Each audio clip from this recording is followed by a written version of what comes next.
All right, guys, welcome to our third session of Code with Amin.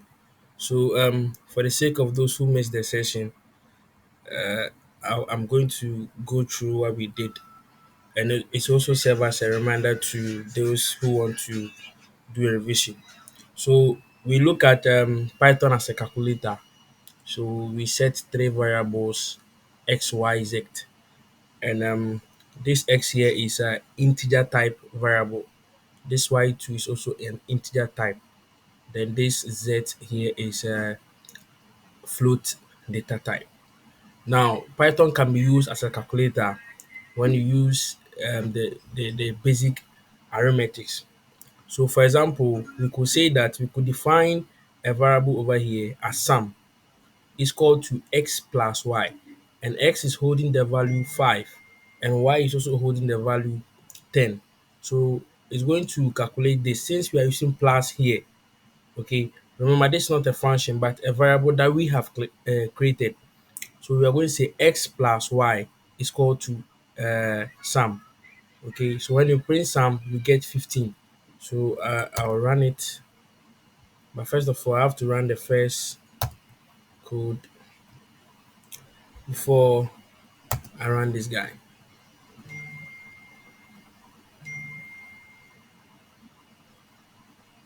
Sorry.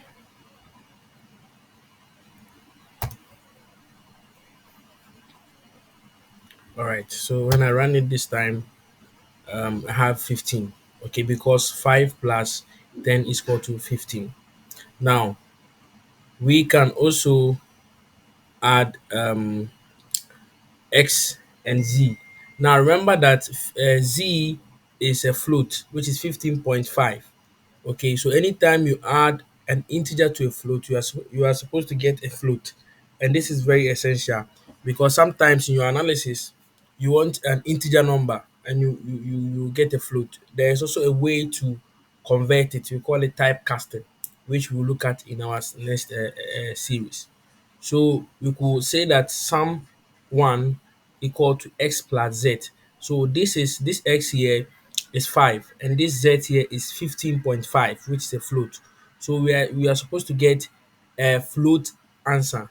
Okay, so that's why we have 20.5. So anytime you um perform a basic arithmetic, whether multiplication, subtraction, addition, modulus, or powers of numbers or whatever, you're supposed with integer and the float, you're supposed to get a floating point. Okay. Now, so in case you want to perform a multiplication too, we use the star. Okay, on your keyboard, shift and 8. You can get the star here, it will multiply. So we said x by y, x times y rather, then we had 15 over here. Now we could also have x times z, which will have 77.5. Then we could also perform subtraction, okay, with the minus sign, and we have 10 this way. So someone also asked the question that um 0.5 times 2 is supposed to be 1, is supposed to be 1. So he was asking that since we are saying that anytime you perform a basic arithmetic between an integer and a float, are we supposed to get a float? So he was trying to test it and we had 1.0. Okay. So in the normal, we are supposed to get 1, but 1.0 is the same as 1. So we can multiply 2 by 2. Then now here, in case you want to perform powers of numbers, okay, 2 power 2, 2 power something, we use the double star. Okay, so 2 star star. There shouldn't be space like this. Okay, so 2 star star 2 will give us 4. Okay, so for example, if we have 2 star star 6 or 5, okay, it give us 32.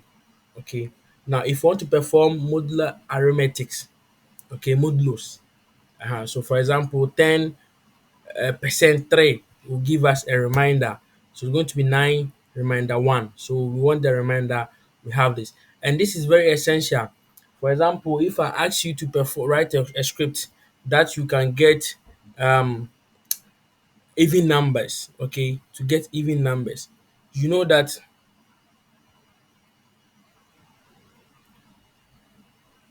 it should be that you should use this format. So because for example, even numbers, any number divided by 2 or 2 divided by any number without a reminder is an even number.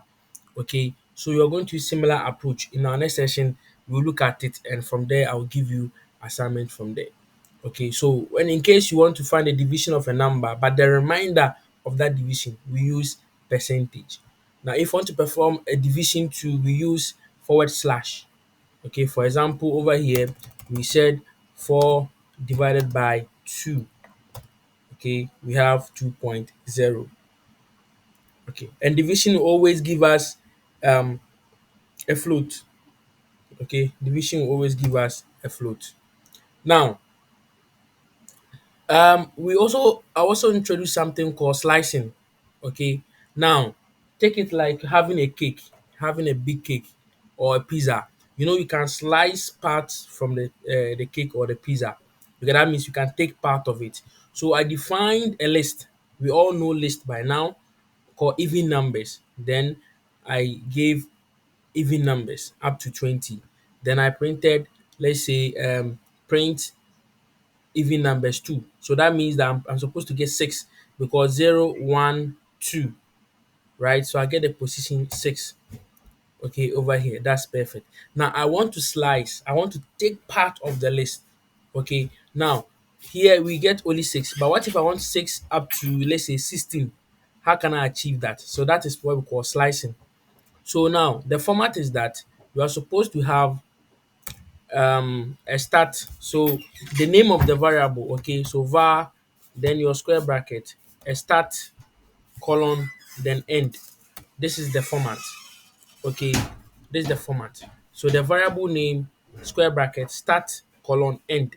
So for example, over here, I have defined the even numbers again. Okay, then I said that even number slice from, so this is start 2 and end at what, 8. So we are saying 0, 1, 2. So we start from 6. So 0, 1, 2, 3, 4, 5, 6, 7, 8. Now, so we are supposed to get from 6 up to 18, but we had 6 up to 16. Now, listen, this is super important, very, very essential. Anytime you want to get a large number of a list, always add plus 1. Okay, always add plus 1. Okay, so if you want to get 18, so we have to add what? Make it 9. Then we can get 18. So this is so basic. Make sure you put that in your head. Anytime you want to get the last digit, always add plus 1 to the end. Now, the slicing too, I can decide that I want from what? Only the 16, okay, 15 to the last digit. Okay, I can decide to put 6, then ignore the end. Okay, I put 6, then ignore the end. If you don't bring column, it will print the C's position. But if you bring column, it means you want to slice. So we are slicing from 14 to the end. Okay, we are slicing from 14 to the end, right? Now, if you want to also start from the beginning to the fifth position, okay, so we say that you leave the start, then you put the end to achieve that. Now, I also introduced a function called range. Okay, and so when you have x is equal to range of 3 to 6, so the range have a start and also an end and also a step. So if I print x, which is range, it's going to give me a range of numbers from what, 6 to, so 3 to 6. Now I also introduced what we call control structures. Okay, control structures, or is it, yeah, loops, we call it loops.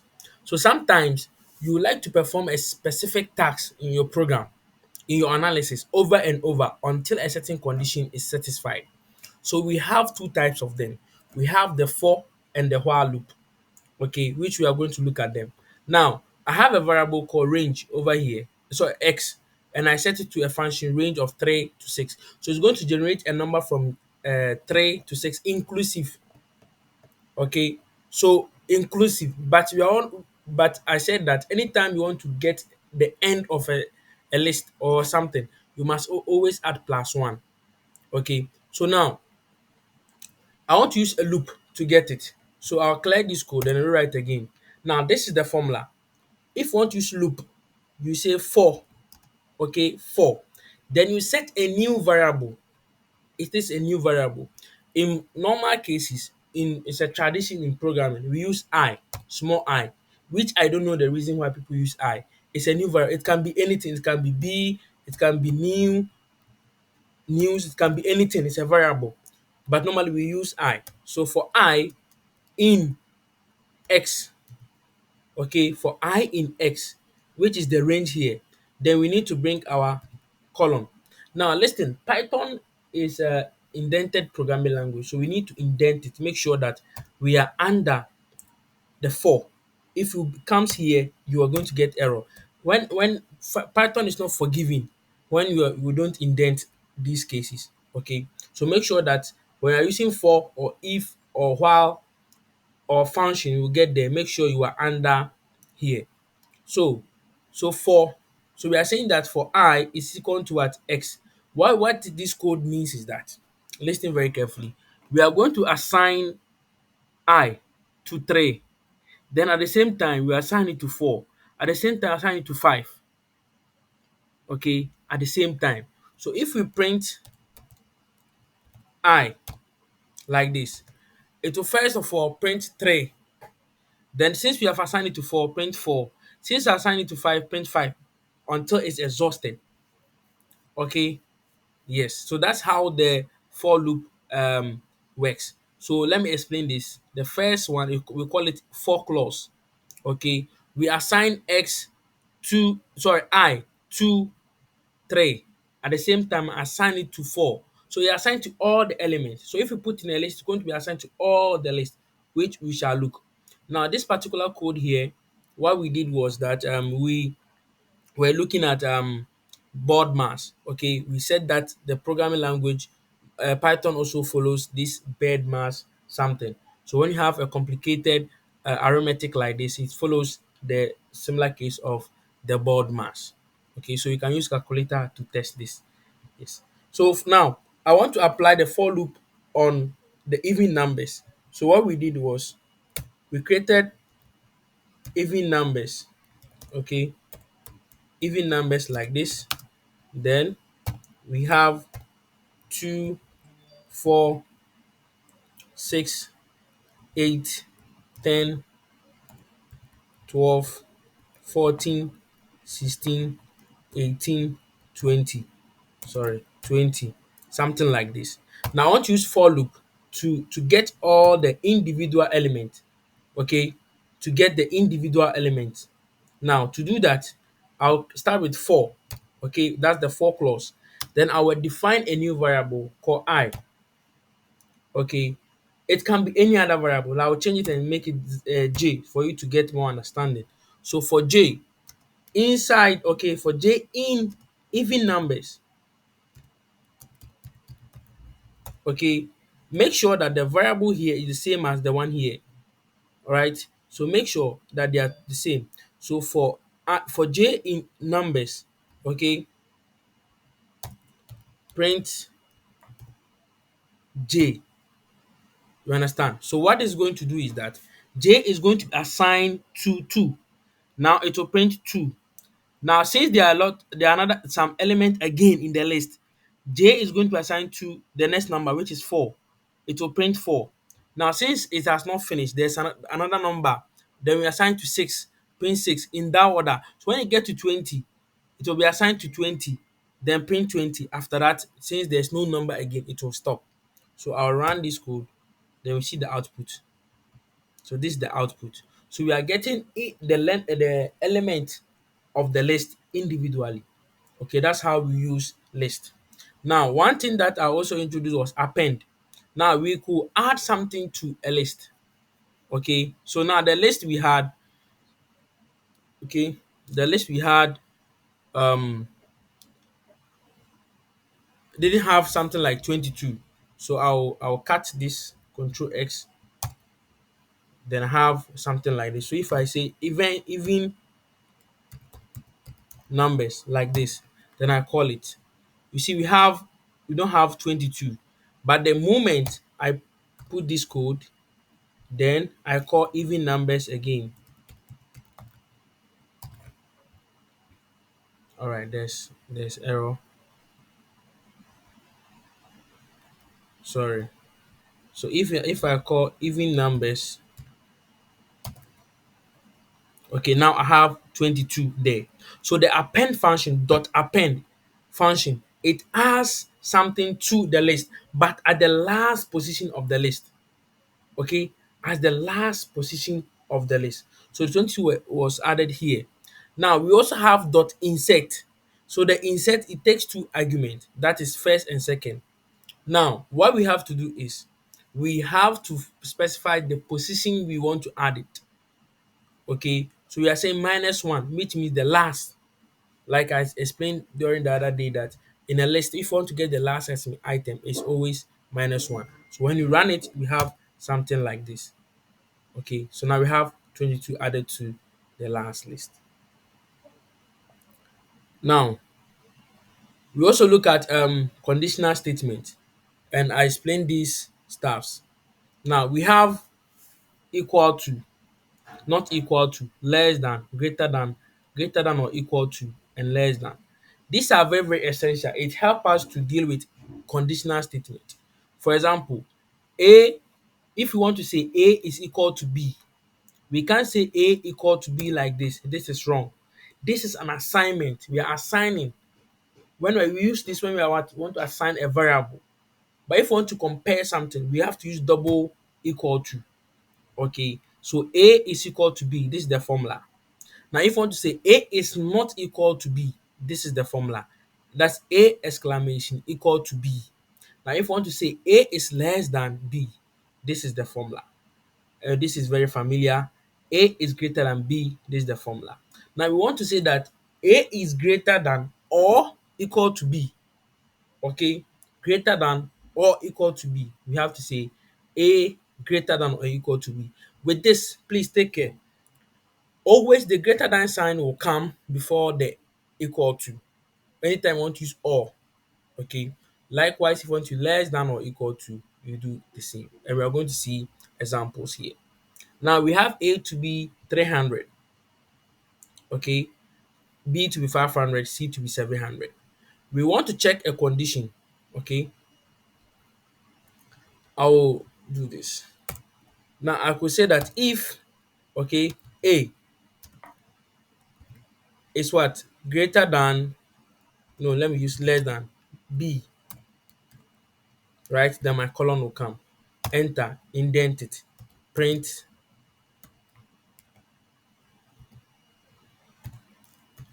greater than B. Sorry, greater than B. Like this. Now if I run it, I'll get greater than B. Why? Because indeed A, which is 300, is less than B. Okay, so this condition will only run if this print will only run if this condition here is true.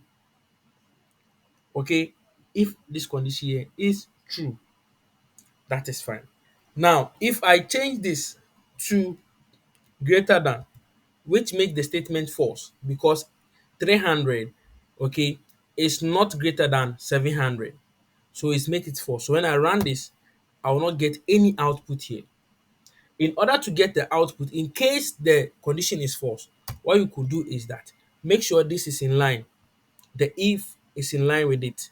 So you're going to say else colon, then you print not greater. Okay, then I run it. If I run it, I will get not greater.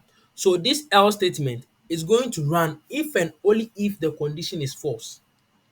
But if the condition is true, we are not supposed to get the else statement. Okay, now, so that's if statement. Now we can also have a multiple if statement. Okay, for example, we could say Now I want to check two conditions. Okay, I want to check that if A, okay, which is 300 is less than B, and at the same time A is also less than C. What I will do is that I'll introduce what we call elif. Okay, elif. So I will make sure that one is also in line with the if. Now, elif like this. The full meaning is what? Else if. But Python want to make it so simple for us. So we say elif. Else if. Okay, else if A is less than C. Okay, print greater than C. So when I run this code, I'll get greater than what? B. Let me see. Yes, elif A is less than, yes. So I get B. Okay. Now, if I come here, we have another one called nested state if statement. Sometimes we can have if statement inside another if statement. Okay. An if statement inside another if statement. For example, I have x to be 41 and I say if x, which is 41, is greater than 10, print above 10. So I'm expecting to get this above 10, which is right because the condition here is true. Now, so you see this if is inside it, is nested inside the main if. It is not in line, right? If it is in line, we're supposed to use elif to do that, but this is inside. So we are not using elif, we use if. So at the same time, if x is what greater than 20, print and else. So this else here is for this if statement. So the first if statement does not have else. In case you want to give it an else, what we could do is we'll bring it here. Yes, else. You understand? Then we do that. So when you run this particular code, you're supposed to get this. I'm super exhausted. So then we also look at two things, loop. Okay, loops. Then we have two types of loops, while loop and for loop, which will be a gateway to our next presentation. I'll start from the loops, then we keep pivoting to functions and the rest. Probably this weekend we might finish Python. Now, while loop. Now, listen very carefully. Sometimes you want to repeat something over and over. Okay, and we use loops, and they have two types of loops. So, I'll do my best over here, even though I'm super exhausted. So I'm going to say I is equal to 1. Okay.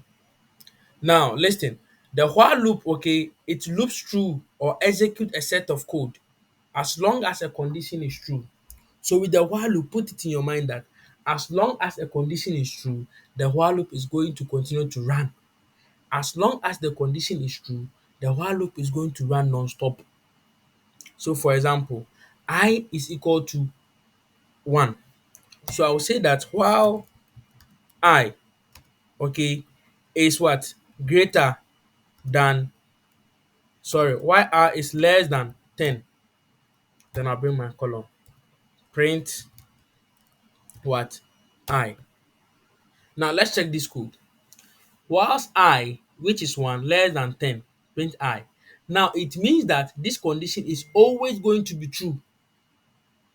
Okay, this condition is going to always be true because I is always what? Less than 10. Have you seen how it is? So if I run this code, I'm going to get 1 non-stop. Why?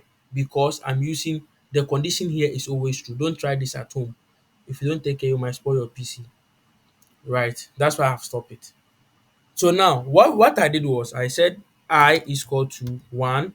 So while I, okay, is less than 10,